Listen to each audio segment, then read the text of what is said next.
Yan na kami, dito na kami sa bahay, sa kubo ni Apeng na. Talaga.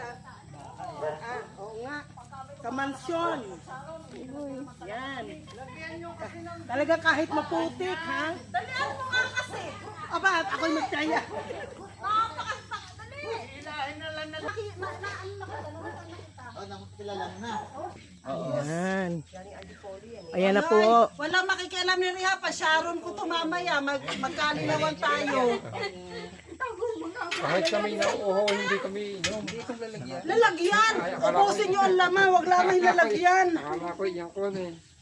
Yan. Nasaan yung tubig?